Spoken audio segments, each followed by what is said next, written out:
Hello there. Today we are taking a look at the ultimate survival guide for Fallout 76, making sure you avoid mistakes and make life for your character the easiest that it can be. From survivability to degradation, ammo, carry weight, we're covering it all. Let's get into it. And this is not just for new players, by the way, but starting things off, we have survivability. And first things first, hunger and thirst do not matter. So if you find yourself running around trying to keep your character fed and hydrated, you can relax. My character has been starving and thirsty for years. They're quite resilient, but in all seriousness, Bethesda removed the negatives for that survival mechanic, so you don't actually need to worry about it anymore. You get benefits if your hunger and thirst bars are full, of course, but there's no negatives if you choose to just completely ignore the mechanic. Its main benefit now is arguably for the overeaters effect, but besides that, can literally go about your day. So especially to the new players out there that have been trying to constantly fill those bars, relax. Next we move over to health, and in particular stim packs. Now especially for new players and lower level players, you'll often find yourself running out of stim packs and dying a lot. Easiest fix for this is Vampire's legendary effect. Works best on your faster fire rate weapons or automatic melee weapons, but when you're a low level or a new player, it'll be helpful on anything really. Heals you as you damage your enemies. It can save you a ton of stim packs, and especially on your automatic melee weapons or your shredder, most players can literally just ignore stim packs altogether because it's so effective. I'll often run a pump action shotgun on my new characters, and I'll just roll or find a vampire's one, and happy days. That's why in my vids you'll often see hundreds of stim packs on my character, or the quick heal will max out at 100 because it just doesn't show the fourth digit because I use vampires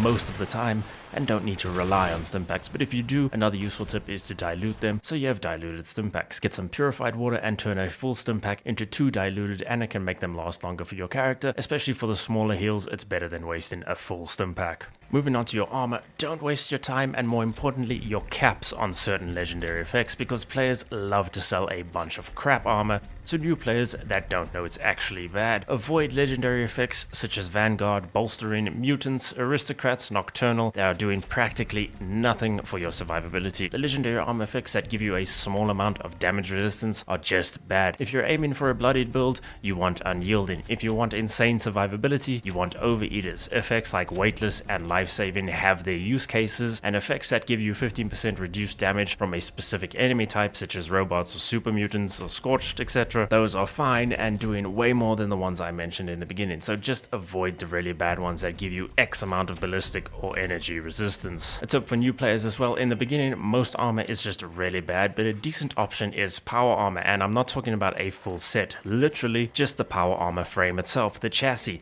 It increases your strength, you're immune to fall damage, limb damage, and it gives you 60 resistance across the board, ballistic, energy, and radiation. It is far better than pretty much any of the other armor pieces you're going to be scavenging. Plus you get a full set of Raider power armor as part of the main quest, so don't overlook it. And that leads straight into the next one, which is degradation. A big issue for a lot of players is their weapons or armor constantly breaking, and especially when you're new, you don't have a ton of scrap to repair them over and over again. First tip, if you're going to be using my previous tip about the power armor frame, you never need to repair it. It's always healthy, it can't break. But if you are using regular armor or power armor pieces, firstly, perk cards are your friend, namely the durability ones, because a lot of perk cards that you'll see in meta builds or damage cards only start getting unlocked nearer to level 50 or at level 50, but most of your durability ones are available way sooner, and they'll make a much bigger difference to your experience. So for your ranged weapons, grab a gunsmith and max it out. For your melee weapons, grab makeshift warrior and max it out. If you find yourself using a lot of pipe weapons, then you have a licensed plumber. For your armor,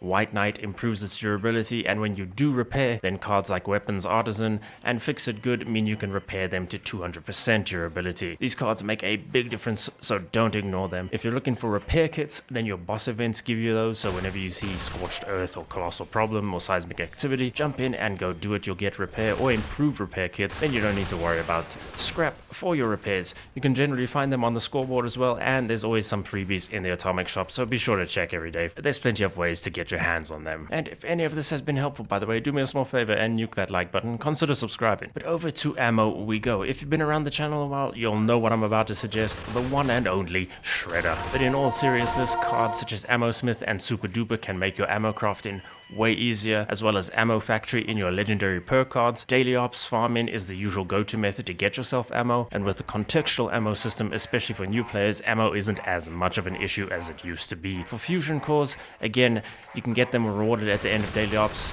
That's a good way. Besides that, just doing events gets you them. Line in the sand and boss events are great ways to get fusion cores. In my entire playtime in 76, I have never once used a workshop to generate me fusion cores. Thousands of hours, and I've never had an issue with fusion cores just because of events and ops in the game literally giving them out. Perk cards like Power User also make a big difference, and much like vampires keeping you alive, electric absorption will keep your fusion cores alive, as well as your health, so don't ignore electric absorption. Amazing perk card to choose. And finally, carry weight, especially important to the hoarders out there. You get 3 things that will be helping you out here: armor mods, legendary effects, and perk cards. First, the perk cards. There are a lot that help reduce the weight of your inventory items, from your chems, your food, your ammo, your weapons, your armor. They're all there, so make sure you choose the ones that affect the items that you collect the most of. Usually this will be traveling pharmacy for your chems, bandolier or batteries included for your ammo, bare arms for your heavy weapons, through hiker for your food. You've got a ton of options. For your legendary effects on your armor, it's going to be the 3rd star that you're looking at, and typically the go-to one here is weapon weight reduction. Just reduces the weight of all of your weapons, and it's not specific to a particular type like the perk cards are, so weapon weight reduction, definitely keep an eye out for. And then you also have your armor mods. Usually the pocketed or deep pocketed is the armor mod you're going to want to use for more carry weight on your regular armor, and on your power armor, calibrated shocks on the legs are going to give you big boosts to your carry weight. Excavator and Union power armor also come with carry weight bonuses, and when you're in regular armor, make sure you get yourself a backpack.